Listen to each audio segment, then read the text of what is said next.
Welcome back to the channel, lads and ladies. Hisashiburi desu. It has been a while and we are taking out one of the worst possible secondary loadouts you can have for the Wyvern, and we're in for, as you can tell from the progress bar, something of a long haul, so I'll probably ramble a bit.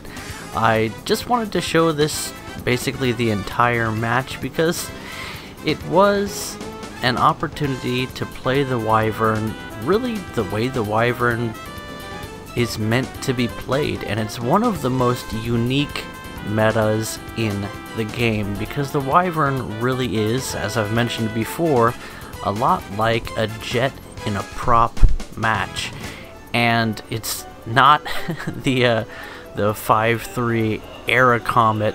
It's actually a little bit more balanced, and at what is now a 4-3 battle rating, lining up with some very effective turn fighters, energy fighters, and American boom and zoomers, you still have to play this aircraft to its strengths, even though it has been buffed considerably by putting it up against a little bit less steep competition. Now, our goal for this match, which we don't end up accomplishing, but I had a great sense of pride and satisfaction anyway, was to get the Mission Maker streak, or to get the most ground or air kills. Thunderer, I think, but we'll get neither of those, but we're gonna actually play the Wyvern the meta way. And the meta still is to carry some ordnance and deliver it very rapidly. You will be the first person on point in the center of the map, so you can spray some rockets, you can drop some bombs, and then you need to start gaining energy because other enemy strike fighters are going to be arriving in the air, strike aircraft are going to be arriving in the area, and the enemy air superiority fighters are going to start buzzing angrily overhead as they look for either easy prey or people to tango with up where the air gets thin. And that's really not an optimal outcome for you either way. You'll notice that the Wyvern has 1,200 rounds of 20mm ammunition, I think. No, maybe a little bit less, but not much less. Is it 1,100? Did I shoot? I did shoot some cannon ammo. It might have started with 1,200. Anyway, it's a lot, and it really goes a long way. The 4 Hispanos in the wings are fantastic, both in an anti-air and anti-soft target role for ground strike or taking down AI attackers. And you know what? Just looking at what's going on in our area of space, it is a good chance to dive on one of those AIs, and getting a critical hit is often enough to take them down. It looks like we got some tail control surfaces, or they're just not rendering. There have been a lot of improvements to War Thunder since the last major update, and the rendering issues seem to have been helped a little bit.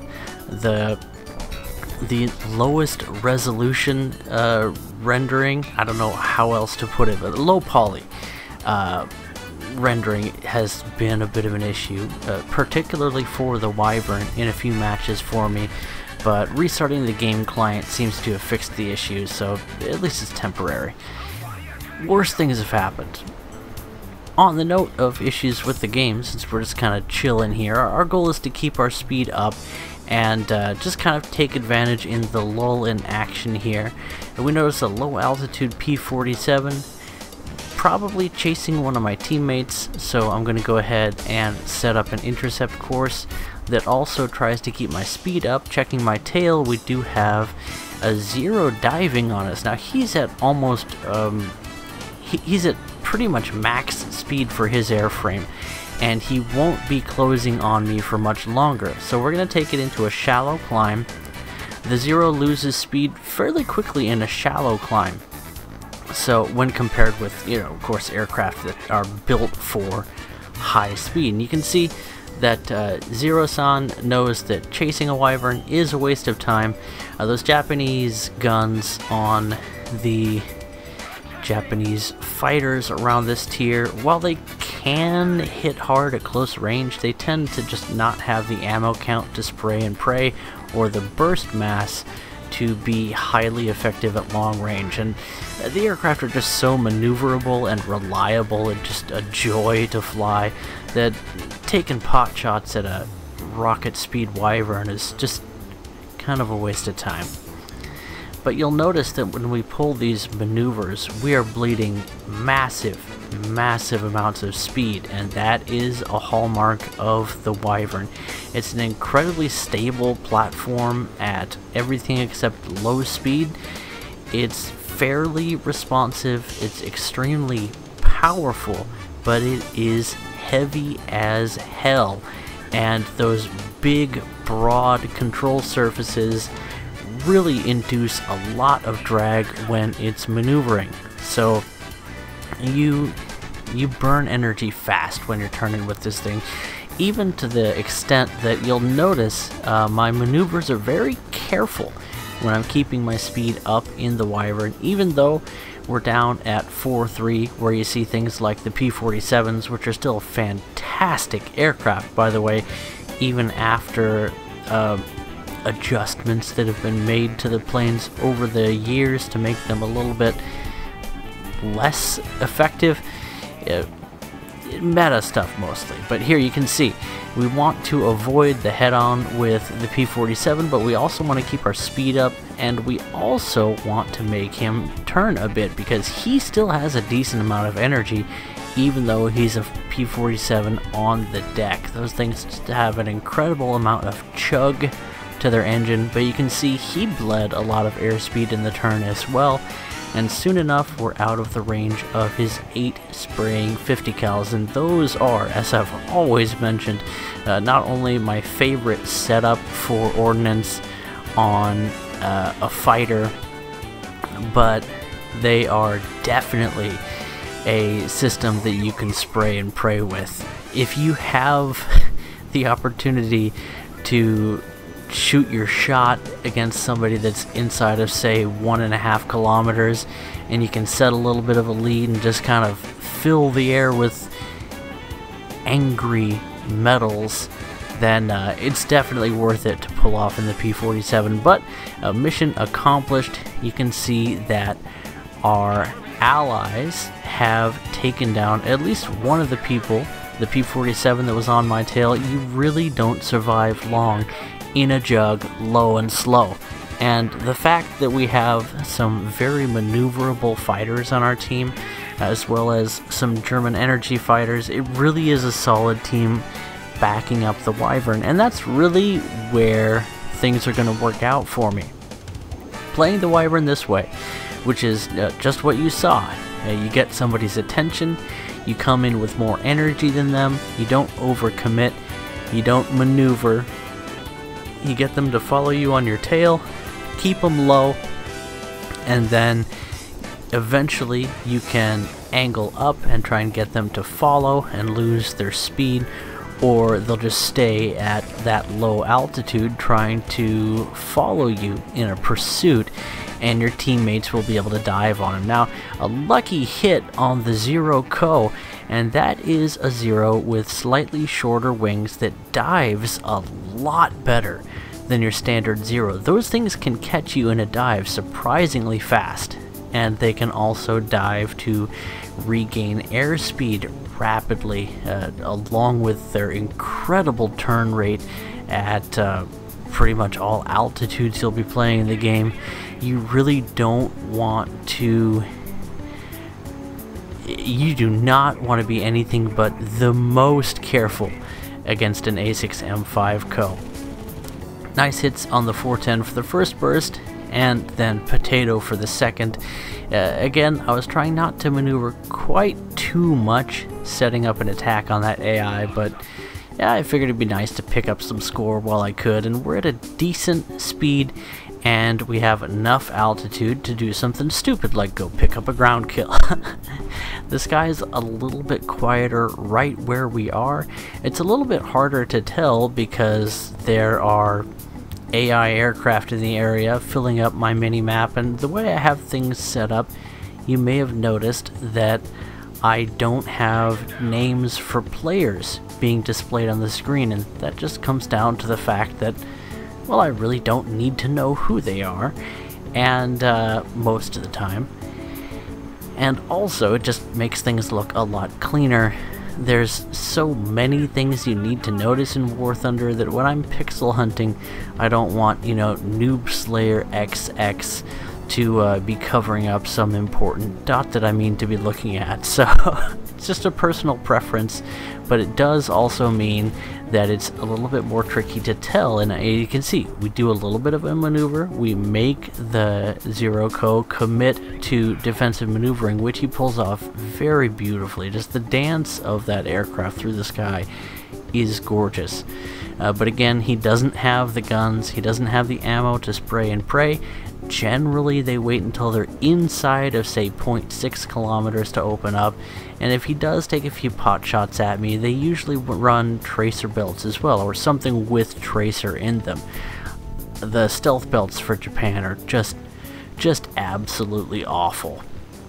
Looking at his energy state, it looks like we're going to have enough room to line up an attack run here and enough speed coming out of it to avoid him, since he's maneuvering against our ally. And I'm sure our comrade will appreciate our quick attack run here, but the Zero Co easily turns underneath us, and we pull off just the best shot that we could have at getting guns on target for a brief second and take our shot. Even if it doesn't hit, at least it makes him commit to his defensive maneuvers, which, while the Zero Co can do those all day long, and it's an absolute blast, by the way, to dance with that aircraft. I've spent my time in that thing, and I absolutely love it. By the way, it goes on sale every now and then, and it can be one of the best deals in War Thunder if you're looking to grind out the Japanese tree or just have a total blast in the premium A6 M5 Co. But I think he ended up getting taken down there. I was a little bit distracted. The theme of today is that I'm just here to support my teammates, enemies that don't have an opportunity to climb because they have to respond to the Wyvern's threat, or they feel like they need to chase down the Wyvern. They just end up not getting that altitude advantage that my team can avail themselves of. And even though that we have things like yaks that don't do well at high altitude, well, if you can get the enemy to dive on you initially, and most of the enemy team will do that, especially if they're chasing a strike aircraft. They get just incredibly horny looking for an easy kill, and the Wyvern is always an easy kill if it's low on speed. So you don't get low on speed, you zoom past people, you get their attention, and when Senpai notices you as hard as he can, P-38 now, coming with a lot of speed, down from altitude, scooping in to try and get shots on me, but the death beam of the P-38 means that since they don't have wing-mounted guns, all of their burst mass tends to be in a fairly tight cone, which is fantastic if you're on somebody's tail and you have a good clue as to where they're leading.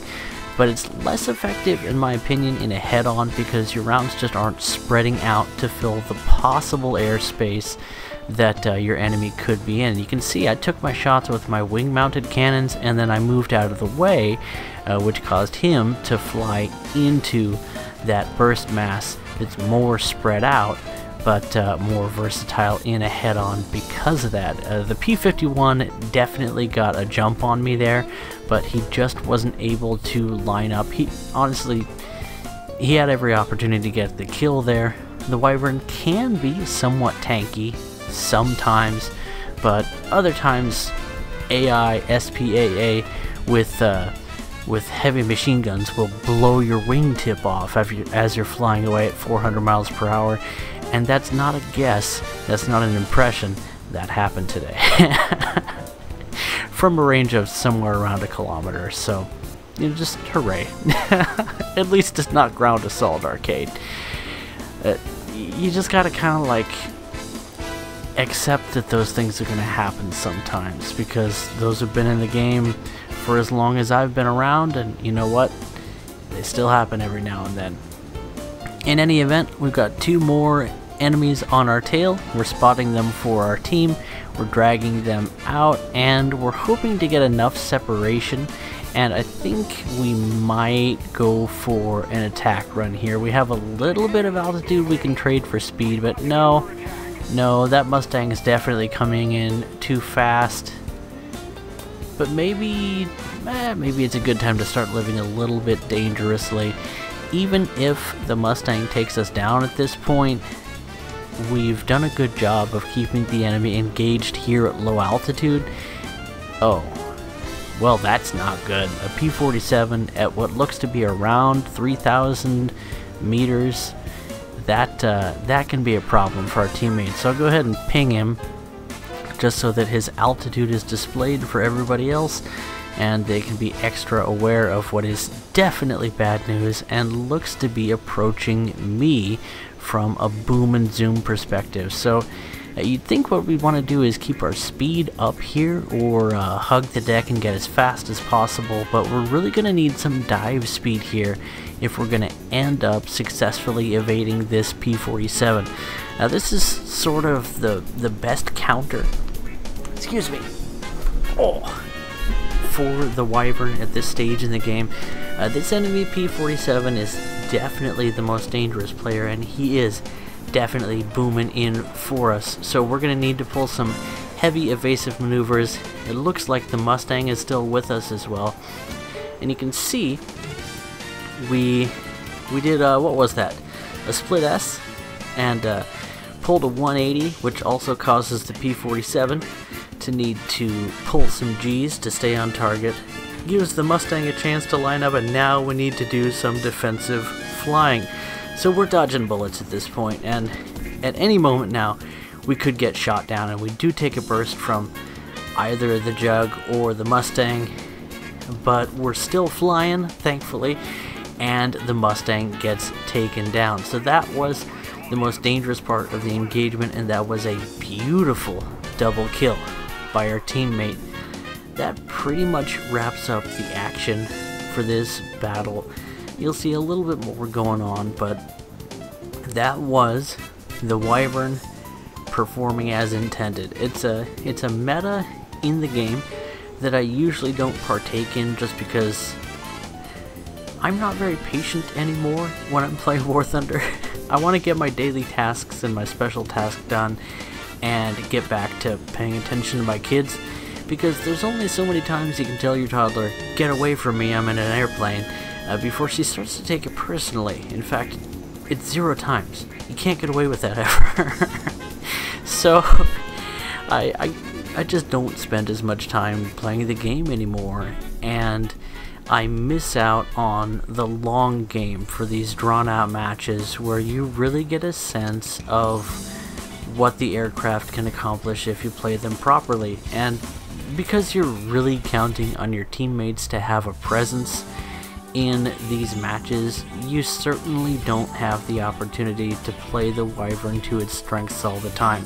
In fact, you can be more aggressive with the Wyvern. You can ignore your capacity for carrying secondary ordnance and climb a bit and boom and zoom on people at medium altitudes and then work your way down. But this is really something that the Wyvern can do that, as far as I can tell, no other aircraft can really pull off in quite the same way. You could probably do something similar with other aircraft, but I think the Wyvern is exceptional for its top speed in this category. And you know what? I had a great time in this match. It's definitely not a playstyle that I'd want to do all the time. It's not really the meta playstyle, especially for making progress in your daily tasks if you're trying to grind out an event or whatever. But I had a good time, and it helps me to appreciate the Wyvern for what it is. It's really something interesting, something special, and even more importantly in War Thunder, it's different. And different goes a long way when you've been playing this game for a while, because God knows, variety is the spice of life. Anyway, that pretty much wraps it up for this video. And as I mentioned, I had a good time in this match. I had a good time making the video. It's nice to have some quiet time in the house. I put each one of the kids to bed individually. I had Brooklyn and Zoe. That's right, I have my own Brooklyn class here at home. And I had Brooklyn and Zoe up on the counter, brushing their teeth and talking to me, and just being the charming little tiny women that they are. And I put the little one to bed, and she was telling me that, you know, she'd like some milk or whatever, and I just leave because that's the right move for the little one. You gotta walk away, because she'd just love to talk to you, you know, for an hour at bedtime. But then Brooklyn took a little bit longer, and she had to watch some of her shows first, but she might be asleep. She's probably watching Hobby Kids in the crib with her tablet, but you know what? It's good. She's gonna have a good life. And my chunky little man boy is wrapped up like a burrito, and he just finished his bottle and zonked out. So catch you guys in the next video. Bye bye.